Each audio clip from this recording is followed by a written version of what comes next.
अगला प्रश्न देखते हैं। प्रश्न कहता है एक दुकानदार के पास 1000 किलोग्राम चीनी है जिसमें से कुछ 8% लाभ पर तथा शेष 18% लाभ पर बेचता है। उसे कुल 14% का लाभ होता है। 18% लाभ पर बेची गई चीनी की मात्रा होगी।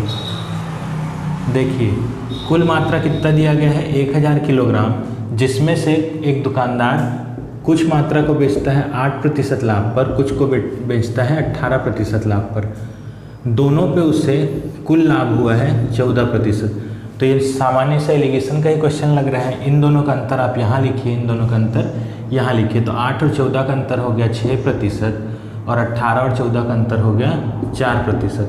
तो आप देख रहे हैं अनुपात क्या आ गया 4% अनुपात 6%। चाहे तो आप प्रतिशत के चिन्ह को हटा भी सकते हैं या अगर रखते भी हैं तो भी कोई परेशानी नहीं होगी। प्रतिशत से प्रतिशत कट गया, 4:6 अगर 2 से भाग देते हैं 2:3, मतलब उसने उतना चीनी जिस पे 8% उसने लाभ कमाया था वो है 2 हिस्सों में, और जिसमें 18% लाभ कमाया था वो है 3 हिस्सों पे। आपसे प्रश्न पूछा गया है 18% लाभ पर उसने कितना चीनी बेचा है, तो वो है आपका 3। तो निकालेंगे 3/2 + 5 गुणा कुल कितना हिस्सा है या कुल कितना है 1000 चीनी, तो हो गया 3/7, सॉरी 2 + 3 है 3/5 गुणा 1000। 5 से ये हुआ 200 बार, तो 3 गुणा 200 मतलब 600 किलोग्राम चीनी उसने 18% के लाभ पर बेची है। यदि प्रश्न में पूछा जाता 8% कितने लाभ पे बेची गई, तो 1000 में से 600 हटाने पे 400 किलोग्राम चीनी उसने 800% लाभ पर बेचे है। चलिए अगला प्रश्न देखते हैं। प्रश्न कहता है एक बोतल दूध से भरी है, 1/3 दूध निकालकर समान मात्रा में पानी डालकर बोतल को भर दिया जाता है। यह प्रक्रिया 3 बार की जाती है। बोतल में दूध तथा पानी का अंतिम अनुपात क्या है? तो ऐसा ही ठीक एक क्वेश्चन हमने पहले भी किया है, लेकिन उसमें क्या था, उसमें एक जो बार निकाल रहे हैं जितना भी मात्रा निकाल रहे हैं वो क्या है, कुल मात्रा का 1/4 निकाल रहे हैं। यहाँ कुल मात्रा का 1/3 निकाला जा रहा है। तो जो चीज़ मैंने आपको वहाँ भी बताया था, आपका फॉर्मूला जो है वो क्या होता है, जैसे यहाँ पे आपको दूध और पानी की अनुपात बतानी, तो यहाँ जो फॉर्मूला हमारा है वो क्या है, दूध की मिश्रण में मात्रा, ठीक है, अंतिम मिश्रण दूध की मात्रा। ये फॉर्मूला आपको पता है x × 1 - y/x⁴n होता है। x क्या है, दूध की प्रारंभिक मात्रा, y क्या है, निकाला या डाला गया मात्रा होता है। ठीक है, यहाँ आपको दिया है कि दूध की कुछ मात्रा रखी हुई है, कितनी मात्रा आपको नहीं बताया, तो आप मान सकते हैं 1 लीटर रखा है, x लीटर रखा है, 10 लीटर रखा है, 20 लीटर रखा है, ये कितना भी मान सकते हैं। लेकिन उसी प्रश्न के अनुसार आपको 1/3 निकालना, मतलब 1 लीटर से आप 1/3 यदि निकालते हैं तो 333.33 मिलीलीटर होगा। तो कैलकुलेशन कठिन होगा, इसीलिए आप एग्जाम्पल में लीजिए कि कुल जो है 3 लीटर दूध रखा हुआ है। ठीक है, इसको 3 लीटर भी ले सकते हैं, 6 लीटर ले लें, 9 लीटर ले लें, 12 लीटर ले लें, जिससे आपको इसका 1/3 करने में आसानी हो। तो यहाँ हम 3 लीटर लेते हैं, तो उस हिसाब से फॉर्मूला आपका क्या बनेगा, x है आपका 3 लीटर, 1 - y कितना है 1/3 हिस्सा 1/3, तो 3 लीटर का 1/3 कितना हुआ 1 लीटर बटा x, और x आपका यहाँ भी 3 है, x यहाँ भी 3 है। इस प्रक्रिया को कुल 3 बार किया गया है, तो 3 गुणा 3 × 3 - 1 2/3, और इसका घात क्योंकि 3 है इसलिए 3 बार आप ये लिखेंगे। 3 से 3 कट गया, 2 दूनी 4, दूनी 8, 8/9। ये क्या है, अंतिम मिश्रण में दूध की मात्रा। ठीक है, अंतिम मिश्रण में दूध की मात्रा 8/9, और आपको पता है कि कुल मिश्रण कितना था, 3 लीटर कुल था, जिसमें से 8/9 है क्या, दूध की मात्रा। तो पानी की मात्रा क्या होगी, 3 में से 8/9 घटा दीजिए, 27 - 8/9 मतलब 19/9। तो ये हो गया आपके पानी की मात्रा, ये है आपके दूध की मात्रा। आपको निकाल, प्रश्न में बोला गया है दूध और पानी का क्या अनुपात होगा, तो दूध है आपका 8/9, अनुपात पानी है 19/9, 9 से 9 कटा मतलब 8:19 आपका आंसर है। ठीक है, अगला प्रश्न देखते हैं। प्रश्न आपसे कहता है एक 70 लीटर के दूध एवं पानी के विलयन में पानी की मात्रा 10% है, तो इसमें कितना लीटर पानी और मिला दिया जाए कि नए विलयन में पानी की प्रतिशत 25% हो जाए। ठीक है, आपको दिया गया है एक सॉल्यूशन है जिसका टोटल वॉल्यूम कितना है, 70 लीटर है। इसमें पानी कितना प्रतिशत बोला गया है, 10% पानी है, तो निश्चित तौर पे दूध या मिल्क कितना प्रतिशत होगा, 90% होगा। आप देखिए 70 लीटर में पानी कितना है, 10%, तो 70 लीटर का 10% कितना होगा, 7 लीटर, और 7 लीटर यदि पानी है तो दूध कितना होगा, 63 लीटर। क्लियर है यहाँ तक? आपको बोला गया है इस विलयन में कितना लीटर या कितना पानी और मिला दिया जाए जिससे पानी जो है वो कितना हो जाए, 25% हो जाए। तो आप देख रहे हैं यदि पानी 25% होगा तो मिल्क निश्चित तौर पर कितना प्रतिशत होगा, 75%। यदि हम इसका अनुपात देखें 25:75, तो क्या होगा, 25 एकम 25 तिया, मतलब 1:3 होना चाहिए, यह आपसे प्रश्न में कह रहा है। तो आप क्या कीजिए, पानी कितना है आपका 7 लीटर, और इसमें आप x मिला दीजिए, x लीटर आपको मिलाने बोला गया है, और दूध कितना है 63 लीटर। पानी मिलाने से दूध के मात्रा पे कोई अंतर नहीं पड़ेगा, और यह आपका कितना होना चाहिए, 1:3 क्रॉस मल्टीप्लाई किएंगे, 7 या 21 प्लस 3x बराबर 63, 3x बराबर 63 माइनस 21, 63 में से 21 गया, बच गया 42, 3x बराबर 42, तो x बराबर 42/3, मतलब 14 लीटर आपका x का वैल्यू है। 14 लीटर पानी यदि आप इस विलयन में मिलाते हैं तो पानी का प्रतिशत 25% हो जाएगा। अगला प्रश्न देखते हैं। प्रश्न कहता है 2 समान आकार के गिलासों में अल्कोहल तथा पानी का अनुपात क्रमशः 2:1 तथा 1:1 है। यदि इन दोनों गिलासों को द्रव्य को किसी तीसरे ग्लास में खाली कर दिया जाए तो तीसरे ग्लास में अल्कोहल तथा पानी का अनुपात होगा।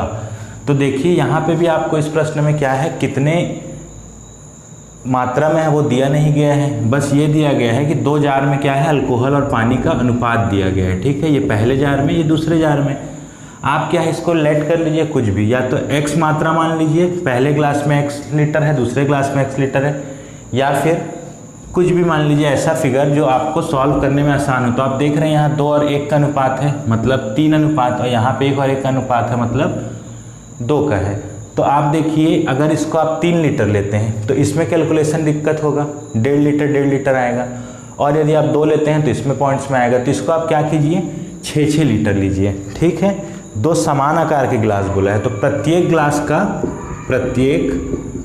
ग्लास का वॉल्यूम क्या ले लीजिए, 6 लीटर भरा हुआ मिश्रण प्रत्येक ग्लास में। इसके हिसाब से पहले ग्लास में अल्कोहल कितना होगा, यदि 6 लीटर कुल है और अनुपात आपको दिया गया है 2:1 का, तो 6/3 यदि करते हैं तो आता है 2, मतलब अल्कोहल है आपका 4 लीटर और पानी है आपका कितना, 2 लीटर, हो गया 6 लीटर। और दूसरे ग्लास में 6 लीटर ही मिश्रण है और वो 1:1 में है, इसका मतलब अल्कोहल कितना होगा, 3 लीटर, और वाटर कितना होगा, वो भी 3 लीटर, दोनों समान मात्राएं में होंगी। अब आपको इन दोनों मिश्रणों को एक तीसरे ग्लास में डालना है, मतलब 6 लीटर और 6 लीटर तीसरे ग्लास में डालना है, मतलब 12 लीटर। अब आप देख लीजिए 12 लीटर में अल्कोहल कितना है, 4 और 3 7 लीटर अल्कोहल है, और 3 और 2 5 लीटर पानी है। आपको पूछा गया है तीसरे ग्लास में अल्कोहल और पानी का अनुपात क्या होगा, तो सिंपल है, अल्कोहल और पानी का अनुपात होगा 7:5 का अनुपात है। ठीक है, अगला प्रश्न देखते हैं। प्रश्न आपसे कहता है एक केन में 2 तरल पदार्थों A और B का मिश्रण 7:5 के अनुपात में है। जब मिश्रण से 9 लीटर मिश्रण निकालकर B में मिलाया जाता है। ठीक है, तो यहाँ पे थोड़ा प्रिंटिंग मिस्टेक है, ध्यान देंगे। वो 9 लीटर मिश्रण निकालकर B प्रकार का तरल डाला जाता है। ठीक है, उसको ध्यान देंगे। तो A और B का अनुपात 7:9 हो जाता है। तो प्रारंभ में केन में तरल पदार्थ A की मात्रा कितनी थी। आपको दिया गया है A और B प्रकार का 2 तरल है मिश्रण, जिसका प्रारंभिक अनुपात आपको केन में दिया गया है 7:5 है। ठीक है, अब आपको बोल रहा है इस मिश्रण से ही आपने क्या किया है, 9 लीटर मिश्रण निकाल लिया है, और 9 लीटर मिश्रण निकालने के बाद B प्रकार का तरल आपने उसमें पुनः डाला है, जिसके बाद ये जो अनुपात है A और B प्रकार के तरल का, वो अनुपात आपका हो जाता है 7:9 का। ठीक है, 7:9 का हो जाएगा जब आप B प्रकार का मिश्रण 9 लीटर डालेंगे। तो इस पे आप देख रहे हैं कि आप वो फॉर्मूला नहीं लगा पाएंगे। क्यों नहीं लगा पाएंगे? क्योंकि फॉर्मूला सिर्फ तब काम करता है जब प्रारंभिक तौर पे इस जार में या कैन में जो तरल हो वो केवल एक प्रकार का ही तरल हो, या यूँ बोल सकते हैं कि शुद्ध तरल ही हो। लेकिन यहाँ पे प्रारंभ में ही आपको दिया गया है कि मिश्रण रखा है, तो आपका जो फॉर्मूला है x × 1 - y/x⁴n, ये यहाँ पर काम नहीं करने वाला है। ठीक है, तो इसको सिंपल से कॉन्सेप्चुअल से ही करते हैं, क्योंकि आप तो कॉन्सेप्चुअल जानते ही हैं। क्या करना है, आप मान लीजिए कि प्रारंभ में a और b कितना है, 7x और 5x। ये a प्रकार का है 7x और b प्रकार का है 5x, क्योंकि आपने रेशियो में ये चीज़ किया हुआ है। जब अनुपात में दिया हो तो ऐसे ही लेट करते हैं। तो इस हिसाब से टोटल आपका कितना हो गया, टोटल जो उसमें मिश्रण भरा हुआ है 7x + 5x, मतलब 12x टोटल मिश्रण है। अब इस 12x में से आपने क्या किया, 9 लीटर मिश्रण निकाला है, तो बची हुई मिश्रण की मात्रा क्या हो जाएगी, 12x - 9 लीटर। इसे आप शब्दों के साथ लिखते चलेंगे। बची हुई मिश्रण कितनी है, 12x - 9x। अब इस बचे हुए मिश्रण में आप देखिए अल्कोहल की कितनी मात्रा होगी। तो अल्कोहल की मात्रा निकालना है आपको इस अनुपात में। अल्कोहल की मात्रा होगी 7:5 + 7 क्या होगा, 12, और किस में, इतने में, तो 12x - 9 लीटर निकालने के बाद अल्कोहल उसमें मिश्रण में बचा हुआ है इतना, और पानी उस मिश्रण में कितना बचा हुआ है, पानी मतलब वाटर। अच्छा, ये अल्कोहल नहीं, ये ए प्रकार का मिश्रण है, क्षमा कीजिए। और बी प्रकार का मिश्रण कितना बचा हुआ है, 5, क्योंकि उसका हिस्सा 5 है, 5/12 × 12x - 9। ये हो गया जब आपने 9 लीटर मिश्रण निकाला है, 9 लीटर मिश्रण निकाला है पूरे मिश्रण में से। अब बोल रहा है बी प्रकार का मिश्रण उतने ही मात्रा में आपको पुनः डालना है, मतलब 9 लीटर आप वापस डालेंगे। तो ए में क्या, ए की मात्रा में कोई परिवर्तन होगा, नहीं होगा। बी प्रकार का मिश्रण, बी प्रकार का तरल जा रहा है, तो इसमें आप 9 लीटर वापस जोड़ दीजिए। तो ये हो गया आपका ए, ये हो गया बी। अब बोल रहे हैं 9 लीटर जब आपने बी प्रकार का तरल उसमें डाला तो इनका अनुपात, नया अनुपात क्या मिल रहा है आपको, 7:9। तो सिंपली ये अनुपात, ये आपका 7:9 होगा। उसको सॉल्व करते हैं। 7/12 × 12x - 9 बटा 5/12 × 12x - 9, ये वाला +9, ये अनुपात ये आपको दिया हुआ है 7:9। ठीक है, अब आप क्या कीजिए, इसको सॉल्व कीजिए। तो 12 से 12 काटता हूँ, लेकिन इस वाले में 12 नहीं है, 9 में तो बटा 12 नहीं है, तो ऊपर नीचे यदि आप 12 का गुणा करते हैं तभी तो 12 कटेगा। तो ये हो गया 9 × 12। ठीक है, अब आप क्या करेंगे, ये 7 से ये 7 कट गया है, क्लियर। इसको सॉल्व करते हैं, 9 × 12 करेंगे तो 12 × 9 × 12, इसको लिख लेते हैं। 9 12x - 9 बराबर, क्रॉस मल्टीप्लाई क्योंकि कर रहे हैं, ये क्या होगा, 12 × 5, 12 × 5 60x - 45, 9 × 5 45, प्लस 9 × 12 कितना होगा, 108। अब आप क्या कीजिए, इसको छोटा करने के लिए 3 से भाग दीजिए। 3 × 3 = 9, 3 20 बार, 3 15 बार, और 3 36 बार। ये आपका हो गया 12 × 3 = 36x - 9 × 3 = 27 बराबर 20x - 15 + 36। पक्षांतर करते हैं, 20x इधर आएगा तो 36x माइनस लिख देते हैं, 36x - 20x बराबर 27 जाएगा, -27 जाके +27 - 15 + 36। 27 में से 15 गया, बच गया 12, 12 + 36 हो गया 48। ये कितना हो गया, 36 में से 20 गया, 16x बराबर 48, x बराबर 48/16, मतलब 16 × 3 = 48। तो x का मान आ गया आपका 3। और आपको प्रश्न में पूछा गया है प्रारंभ में a की मात्रा मिश्रण में कितनी थी, तो आपने a की मात्रा कितना माना हुआ है, 7x। तो x का मान आपके पास है 7 × 3 हो गया 21 लीटर, मतलब a प्रकार का जो पदार्थ है वो 21 लीटर मौजूद था। प्रश्न कहता है एक दुकानदार 18 रुपये प्रति किलोग्राम तथा 13 रुपये प्रति किलोग्राम दर वाली 2 प्रकार की चायों को 7:3 के अनुपात में मिश्रित करता है। वह इस मिश्रित चाय को 18.15 रुपये प्रति किलोग्राम की दर से बेच देता है। 18.15 रुपये प्रति किलोग्राम की दर से बेचता है। इस विक्रय कार्य में उसे लाभ होगा। और जो आपको ऑप्शंस दिए गए हैं वो प्रतिशत में दिए गए हैं, ठीक है, प्रतिशत में आपको उत्तर बताना है। तो क्या है, एक है 18 रुपये का, एक है 13 रुपये प्रति किलो का चाय। आपको इसको बेचा गया इन दोनों को मिला करके किस में, 18.15 में। क्लियर है। और अनुपात दिया गया है, इस अनुपात में मिलाया गया है। तो डायरेक्ट आप इसको फॉर्मूले में पुट नहीं करेंगे। क्लियर है। ये क्या है, विक्रय मूल्य है। विक्रय मूल्य आपको मैंने पहले ही बताया है, ये तीनों क्या है, सजाती होनी चाहिए। अगर ये क्रय तो ये भी क्रय, ये विक्रय तो ये विक्रय। यहाँ क्या है, विक्रय मूल्य नहीं दिया, आपको क्रय मूल्य नहीं दिया गया है, ठीक है।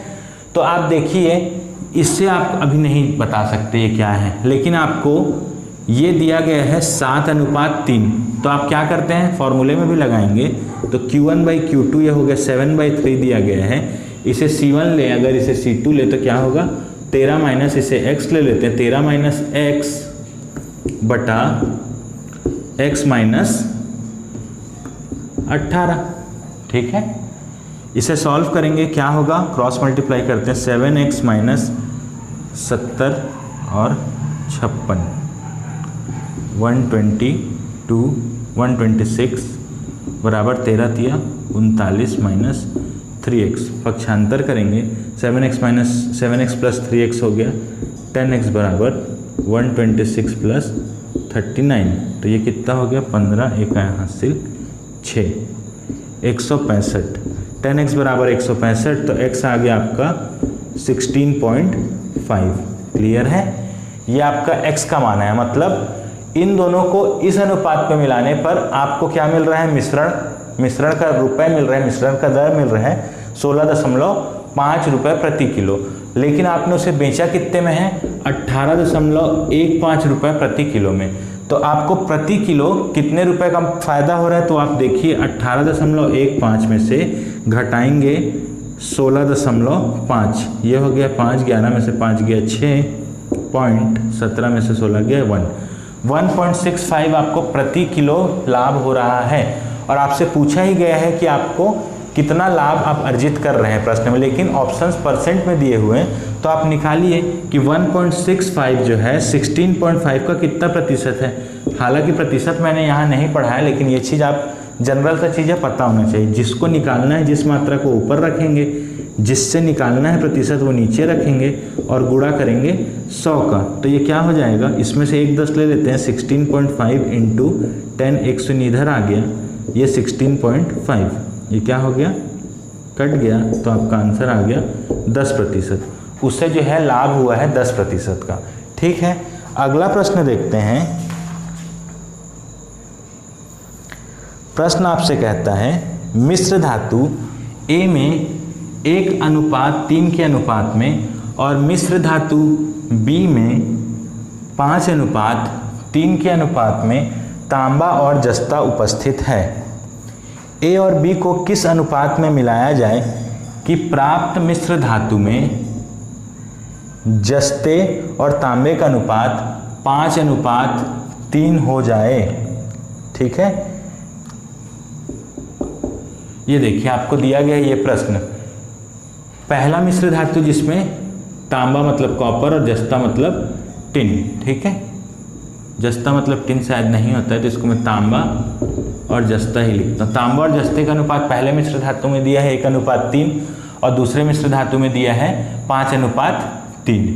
अब बोल रहा है कि इन दोनों को किस अनुपात में मिलाया जाए जिससे मिश्रण का अनुपात जो है 5:3 है। लेकिन यहाँ पे आपको घुमाया ये गया है कि मिश्रण का अनुपात भी तांबा अनुपात जस्ता यदि देता तब आप इसको ऐसे लिखते, लेकिन मिश्रण में आपको बोल दिया है जस्ता अनुपात तांबा, ये आपको दिया गया है। तो इसको आप तांबा अनुपात जस्ता यदि करेंगे तभी आपका आंसर आएगा। 5:3 की जगह आप इसको 3:5 दीजिए, क्योंकि उसने अनुपात को पलट के दिया हुआ है प्रश्न में। ये सही है। अब आप इसको सिंपल क्वेश्चन की तरह सॉल्व करेंगे।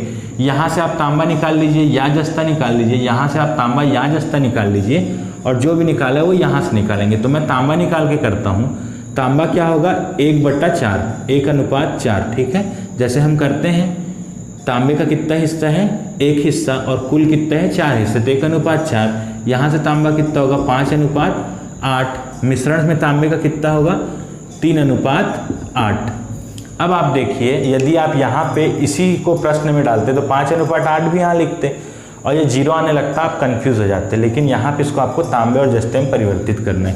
अब इसे आप ऐसे ही करेंगे फॉर्मूले के तौर पे, तो इसको C2 मान लेते हैं, इसको C1 मान लेते हैं, इसको Cm मान लेते हैं। फॉर्मूले में डालते हैं C2 - Cm मतलब 5/8 माइनस 3/8 बटा 3/8 माइनस 1/4। ये क्या होगा, Q1/Q2, मतलब इसकी और इसकी कितनी मात्रा ली गई है, अनुपात क्या होगा।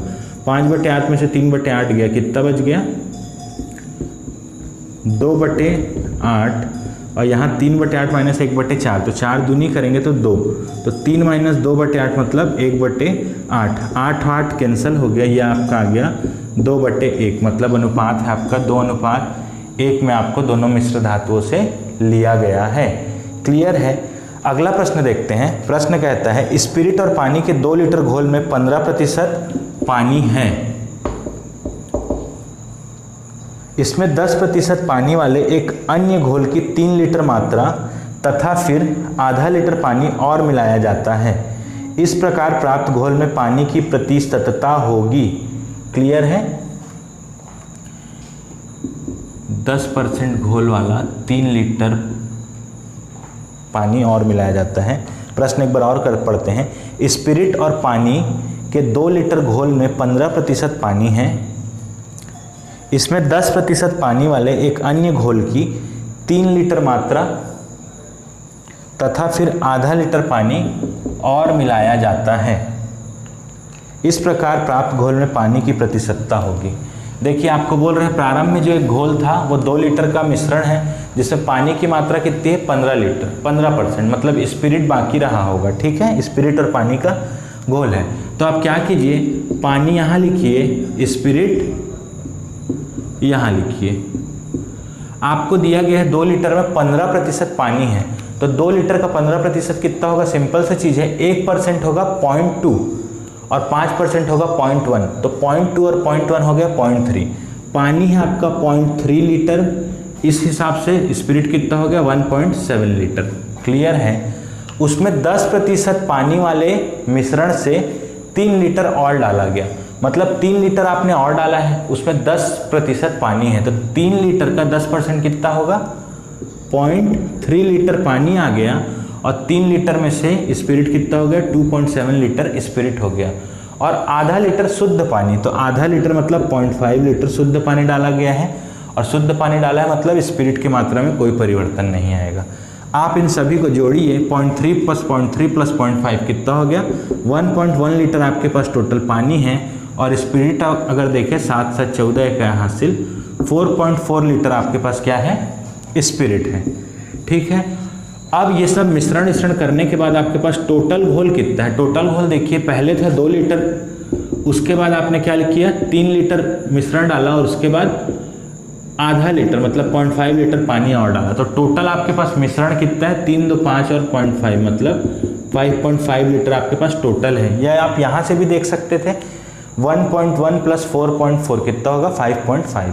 अब आपको बोला गया है कि पानी की प्रतिशतता कितनी होगी, तो पानी कितना है 1.1, टोटल घोल कितना है 5.5, प्रतिशत निकालना है तो 1.1 बटा 5.5 × 100 करेंगे, ये क्या होगा, 1 बार 5 बार 5 1 बार 20 बार, मतलब 20% इस फाइनल मिश्रण में आपके पानी है और 80% स्पिरिट है। प्रश्न में ये भी बोल सकता था कि स्पिरिट और पानी का या पानी और स्पिरिट का अनुपात क्या होगा। ठीक है, अगला प्रश्न देखते हैं। प्रश्न आपसे कहता है 35 लीटर मिश्रण में दूध तथा पानी का अनुपात 5:2 है, इसमें कितना पानी और मिलाया जाए कि यह अनुपात 5:3 हो जाए। ये तो काफ़ी सरल प्रश्न है, लेकिन ये बाद में पूछा गया पटवारी 2019 में, इसीलिए बुक में प्रिंट भी बाद में हुआ है। तो आपको बोला गया है 35 लीटर कुल पानी है जिसमें अनुपात क्या है, दूध और पानी का 5:2 है, इसमें पानी और कितना मिलाया जाए कि अनुपात 5:3 हो जाए। तो यहाँ से आप क्या करेंगे, 5, 2, 7 हिस्सा दिख रहा है, 35 से 7 घटाएंगे मतलब प्रत्येक हिस्सा आ गया 5 लीटर का।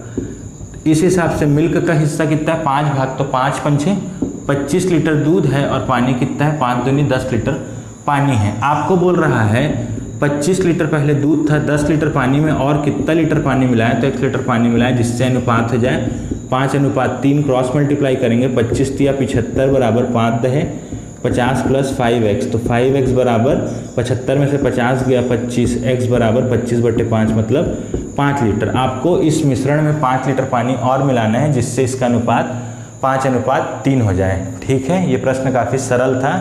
अगला प्रश्न देखते हैं।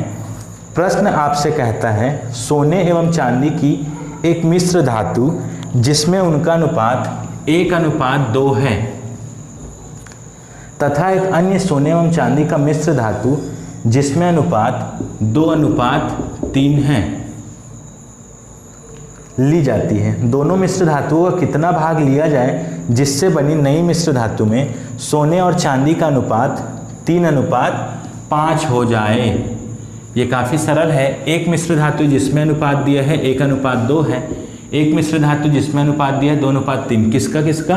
सोने और चांदी का अनुपात आपको दिया गया। ठीक है, और मिश्र धातु जो बन रहा है दोनों मिश्र धातु को मिलाने के बाद भी वो अनुपात भी सोने और चांदी में दिया गया है।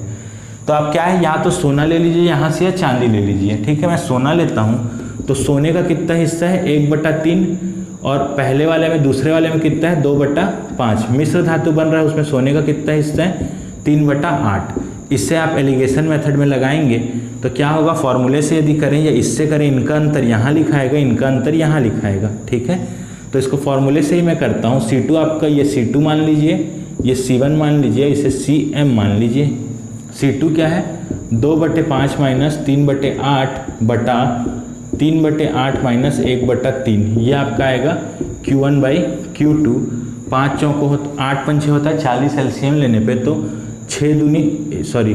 5 × 8 का एलसीएम है 5 और 8 का एलसीएम 40, तो 5 × 8 = 40, तो 2 × 8 = 16 माइनस 8 पंचे 40, तो 5 दिया 15/40 बटा 8 और 3 का एलसीएम होता है 24, 8 × 24, तो 8 × 24, तो 3 × 9 माइनस 3 × 8 = 24, तो 1 × 8 बटा 8 × 24। पहले इसको काटते हैं 8 से 8 5 बार, 8 3 बार, ये क्या हो गया 16 में से 15 गया 1/5 बटे 9 में से 8 गया 1/3, तो 1/5 बटा 1/3 क्या हो जाएगा 3/5। मतलब इसका हिस्सा लिया गया है 3 भाग, इसका हिस्सा लिया गया है 5 भाग। अनुपात आपका यही आया है 3:5। तो आशा करता हूँ यहाँ तक आपको सभी प्रश्न समझ आए हैं। यहाँ हमारा ख़त्म होता है एलिगेशन या फिर मिश्रण का चैप्टर। अगले वीडियो में अगला चैप्टर देखेंगे। धन्यवाद। आपको वीडियो समझ आ रहा है तो चैनल को सब्सक्राइब कीजिए और वीडियो को लाइक और शेयर कीजिए।